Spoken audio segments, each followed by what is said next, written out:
سب کے ذہن میں ہو کہ ہم میں سے کسی کو اگر آج کوئی بڑا دنیا کا افسر یا وزیر اعظم یا کسی ملک کا بادشاہ اپنے گھر دعوت کے لیے بلائے، اپنے گھر بٹھائے، تو کتنی خوشی محسوس ہوگی. وہ جگہ جگہ ہم لوگوں کو بتائیں گے مجھے وہاں بلایا تاکہ لوگ سمجھیں. لیکن جس کو اللہ اپنے گھر میں بلائے تو اس کا مقابلہ کیا ہو سکتا ہے؟ یہ اللہ کا گھر ہے نا جہاں بیٹھے، تو اللہ نے بلایا ہے جی. یہ نعمت ہے نہیں. اور نعمت کے بارے میں قرآن میں اللہ نے کہا ہے جو میری نعمت کی قدردانی کرے گا، جو میری نعمت کا شکر کرے گا، قرآن کہہ رہا ہے، تو اللہ نے فرمایا میں اس نعمت کو بڑھاؤں گا. جی تو اصل میں یہاں ایک بس میں جلدی بات ختم کر رہا ہوں.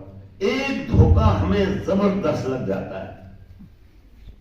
ہم سوچتے ہیں کہ نعمت کا شکر الحمدللہ سے ہو جائے گا. کہہ دیں گے یہ نعمت کے ملنے کا شکر ہے الحمدللہ. نعمت کا شکر ہے محمد رسول اللہ صلی اللہ علیہ وسلم کہ وہ پوری نعمت حضور صلی اللہ علیہ وسلم کے نورانی طریقے پر استعمال ہو جائے. جی تو اب ہمیں اللہ نے بلایا اپنے گھر میں، تو اس کا شکر کریں گے نہیں کریں گے؟ انشاءاللہ. کیسے کہ الحمدللہ کہ نہیں. اب موت تک ہم اللہ کے گھر کی آبادی، اللہ کے گھر میں جانا، اس کی طرف دوسروں کو بلانا اور سب کو اس میں لانا، اس کام کو کریں گے انشاءاللہ کریں گے. بس دعا کرو کہ اللہ رب العزت ہم سب کو اور پوری امت کو اپنے اور یہ بھی یہ حدیث ہے اللہ حدیث قدسی ہے کہ اللہ بھی یہ بھی فرماتے ہیں کہ جو میرے گھر میں آئے وہ میرا مہمان ہے. اور پھر اللہ آگے کیا فرماتے ہیں؟ میں اپنے مہمان کی قدر اپنی شان کے مطابق کروں گا، اس کی نہیں. اس کی کیا ہے؟ میں اپنی شان کے مطابق اس کی قدر کروں گا. اللہ تبارک و تعالیٰ سے دعائیں کرو کہ اللہ ہم سب کو جی یہ مساجد، یہ مدارس جی ان کی آبادی کے لیے ایک محنت ہے، اسے کہتے ہیں دعوت، ہے نا جی. یہ دعوت کا کوئی اور منشور نہیں ہے جی کہ یہ اس میں ہماری جان اور مال لگے. ایک بات سن لینا، بس حدیث ہے کہ جو مسجد میں پیسہ لگائے گا، یہ نہیں کہ ساری مسجد بنائے، جو بھی اس کا پیسہ لگا، 10 روپے لگے، 5 لگے، 1000 لگے، تو اس کے لیے حدیث میں کہ اللہ اس کے لیے جنت میں ایک محل بنائے گا. جی لیکن اس جنت کے محل میں جانے کے لیے جو راستہ ہے وہ ہے 1500 سال کا پل صراط. کوئی اور راستہ نہیں ہے، وہ راستہ ہے پل صراط. 1500 سال کا راستہ ہے، بال سے باریک، تلوار سے تیز.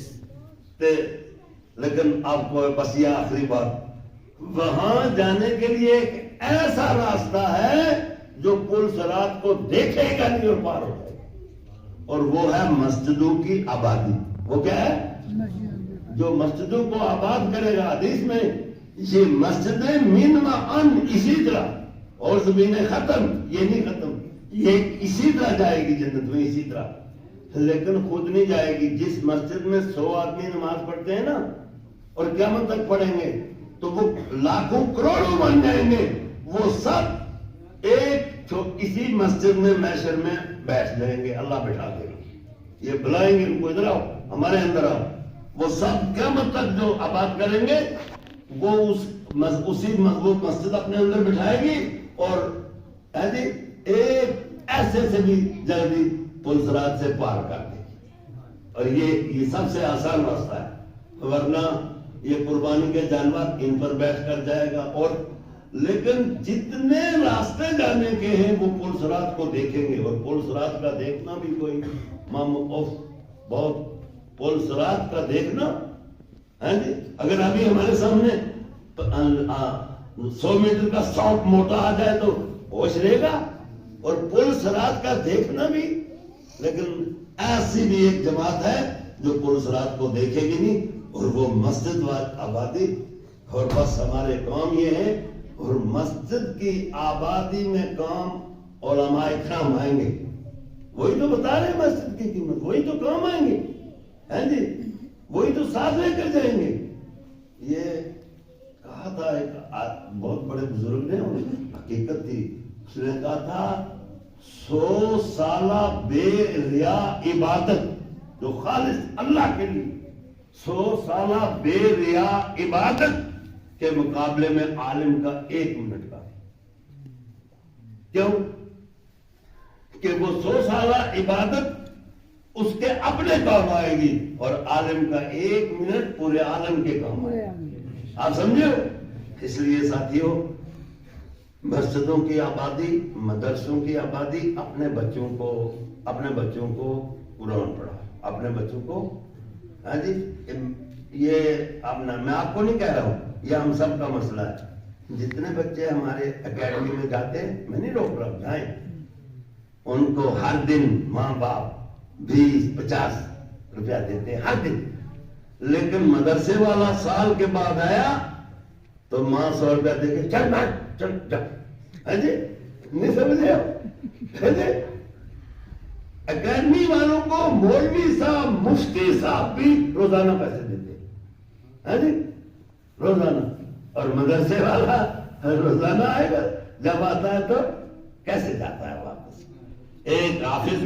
ایک حافظ جب محشر میں، اس کو اللہ صرف 2 آدمیوں کے پاس خود آئے گا، اللہ محشر کے میدان میں خود، ایک جتنے بھی حافظ قرآن ہیں ان کے پاس، اور ایک غریب کے پاس، جو غریب ہے جس کو ہم رشتہ نہیں دیتے، ہے نا جی، اس کے پاس اللہ کہے گا تجھے میں نے غریب اس لیے نہیں کیا تھا کہ تو دنیا میں ذلیل ہو، میں نے اس لیے تیری ادا مجھے پسند آئی تھی کہ میں تجھے کچھ دینا چاہتا تھا، آج کھڑا ہو، اور جتنی یہ 80 صفحے لگی ہیں مسلمانوں کی ہیں جی، گنہگاروں کی، سب کی، جا جس نے میرے نام پر تجھے کچھ بھی دیا ہے اسے نکال کے لا، آج تیرے کہنے پر اس کو بھی جنت میں۔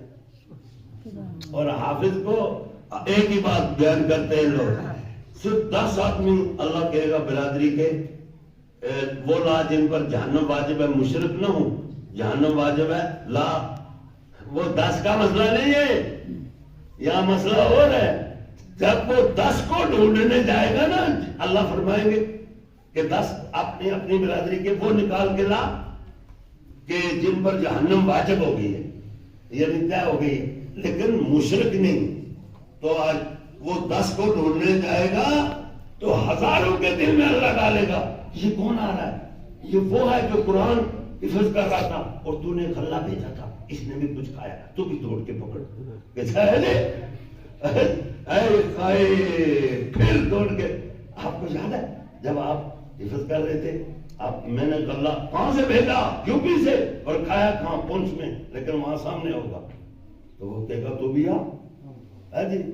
اور ایک غریب تو ایسا آئے گا